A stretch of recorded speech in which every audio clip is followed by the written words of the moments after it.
Welcome to my German recipes. Today with a video about how to bake Pfeffernüsse, which is a traditional German Christmas cookie. It can be translated to peppernuts, and the pepper is not just in the name, it's also in the recipe.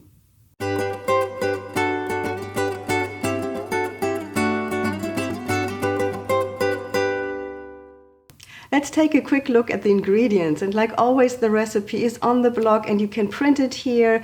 There's also the function that you can switch between the metric and the US customary system, so if you prefer to use cups and fluid ounces, that's what you find there too.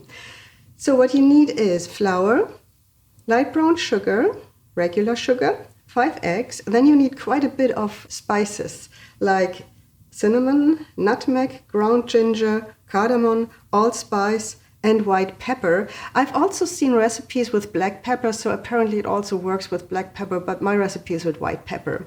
Then you need gingerbread spice, and the German gingerbread spice recipe is here. I usually use that, but I just ran out of it, and since I've just been to Germany and bought some more of the store-bought gingerbread spice, that's why I'm using this today. Then you'll need a little bit of salt, and you need some lemon peel and orange peel. These are the sugary kind of ones. 1 fresh lemon, you actually only need the lemon zest, and 2 tablespoons of rum. And then there's this one ingredient that you've probably never heard about. It's baker's ammonia. And baker's ammonia is a traditional leavening agent, and it's a bit like baking powder, but it's still different. So the reason why we're using this instead of baking powder is that it has the ability to rise heavy doughs. Most of our gingerbreads in Germany have a very heavy dough, and baking powder doesn't really do the trick. So they're usually, if you use just baking powder, very dense and very difficult to rise in the oven. So if you're using this, you should have a much better result. And you can get it at Amazon. The link is below the video. Okay, then later for the glazing, you will need some confectioner's sugar, some semi-sweet chocolate, a little bit of rum, and 2 tablespoons of milk.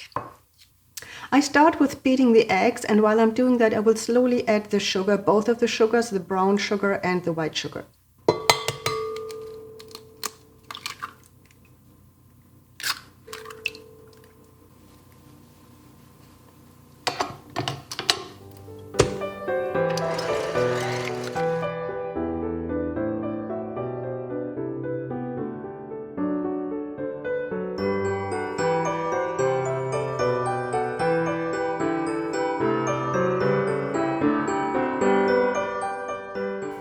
Now next I need to cut the lemon and orange peels into smaller pieces because they are too large for our little cookies.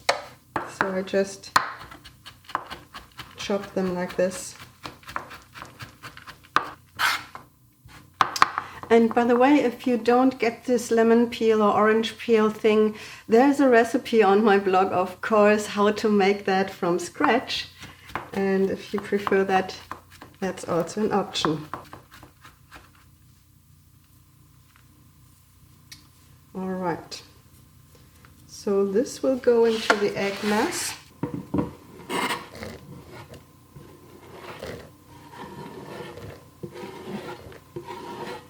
So next come the spices, and we will need a pinch of salt. And from the spices we will need 1/4 teaspoon, except for the pepper. So my recipe asks for 1/2 teaspoon of pepper, and I like it like that. It gives a little bit of a tingling feeling when you eat the cookies. My husband, however, didn't like it too much, so this time I will use a little less than 1/2 teaspoon of white pepper. All right, let's start with the gingerbread spice, 1/4 teaspoon. Same with the cinnamon. Here comes the nutmeg. Then the ginger. And of course, the fresher your spices, the better the taste. So if your spices are from 2 years ago, might not be as good as if you have very fresh spices.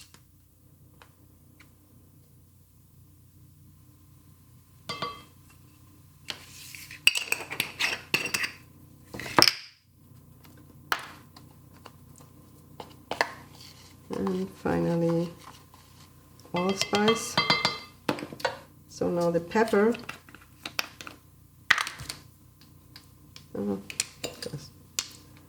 So I'll have a little, you know, a little heap more of the quarter of a teaspoon. So you can still use the half teaspoon. I think it's fine. I think it tastes good, but since I'm not alone in this family, I'm adjusting to the taste of others. I also need to add the lemon zest, and I recommend using an organic lemon. You don't want to have all these chemicals that they use to spray on the fruits. You always make sure you don't grate the white part, so just the yellow part, because the white part is tasting bitter. And I give it a very short mix in here. Okay. I take this out because I will need a different attachment in a sec. Okay, now the baker's ammonia, which I will dissolve in the rum. And I will need 3 grams. I will just measure this here. Let's see how much that will be. Let's try 1/4 of a teaspoon. Okay, so it's basically 3/4 of a teaspoon for those who do not have a scale, which I recommend to have because it is so much more precise. You have a very consistent outcome, and it is, in my opinion, much easier to measure like that, and you need less items because, you know, you can just measure it all together.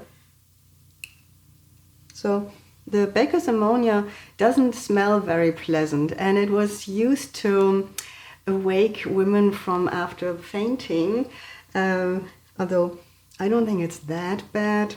It's not the best taste or smell, but it's, you know, it wouldn't wake me from fainting, I guess. All right, I'll add this here. And I'm switching to this attachment now for kneading. And I will now slowly add the flour and mix this into a dough.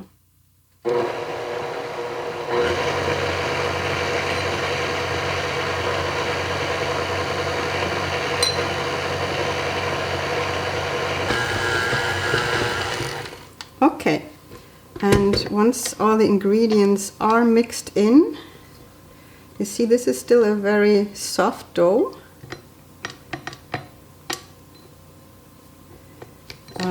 After that time, I am going to let this chill in the fridge. I might have to add a little more flour later if it's too soft, but quite often while it's in the fridge it dampens a little more. And it smells really, really good. I can smell all the spices I put in there, and also the rum. Okay, let's cover this and put it into the fridge. Now, after an hour in the fridge, I just preheated the oven to 350 degrees Fahrenheit, which is 180 degrees Celsius. And now it's time to work on the dough. And let me see here, it is much firmer than before. It's not as sticky as it was. Let's just give it one more little knead.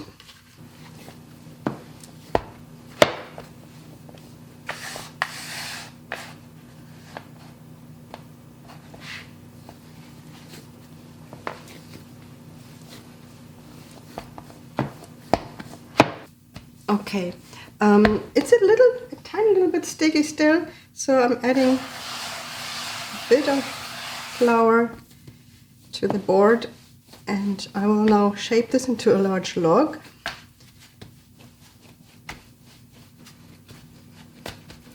Okay, and this log will now be divided into 4 pieces that should have about the same size.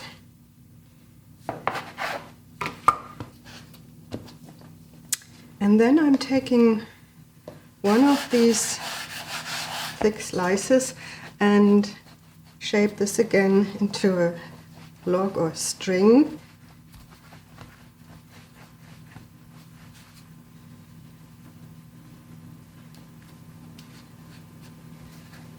Okay, and this is gonna be cut into pieces of about the size, or a little more of the size of a hazelnut. Trying to get them about the same size.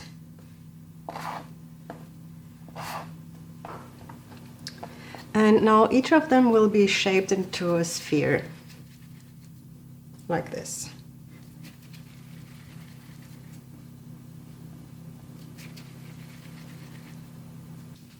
And I've already prepared a baking sheet with some parchment paper, and these spheres are set onto this baking sheet with enough space apart to let them enlarge a little bit in the oven. Yeah, and I will just continue this with the entire dough, and then it goes into the oven.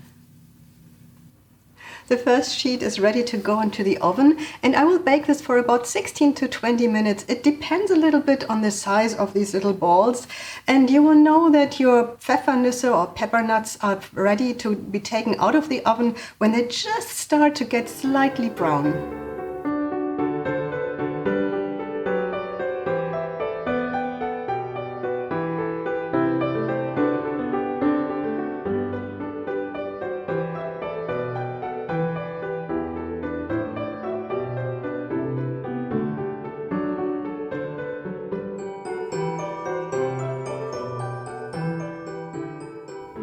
So I got about 80 plus a few more cookies out of the dough.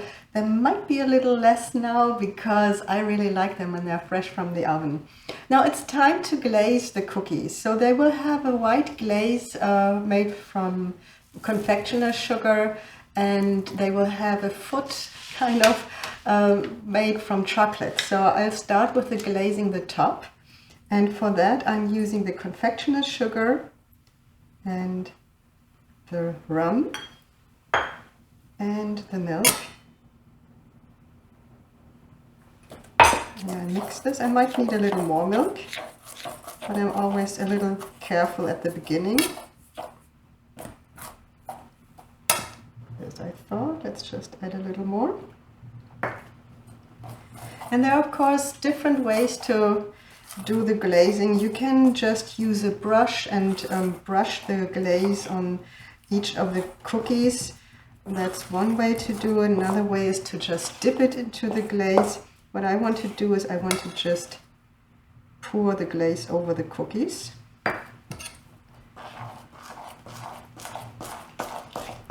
So for that I'm making the glaze a little more liquid than I usually do. And you might wonder why I'm using milk and not water. The reason is that the milk has a little more of a covering effect than the water, so it will be a little more white than if I would just mix it with some water. Okay, I want them a little more liquid here. As I said, if you dip them or brush them, you want it not too liquid, but for what I have in mind, I want this to flow really nicely. Okay, so the cookies have completely cooled. I put them on parchment paper in a baking sheet and on a cooling rack. And now I will just cover this. Could be a little more liquid still. Let's add the remaining.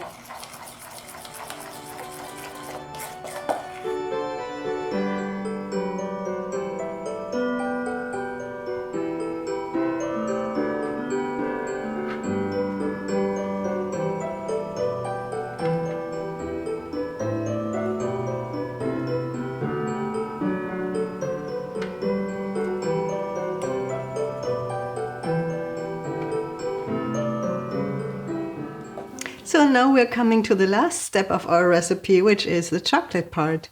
And I simply take one of these Pfeffernüsse or peppernuts, dip them in melted chocolate. I melted the chocolate over hot water. You can also do it in the microwave. And I just set this on some wax paper where it can dry.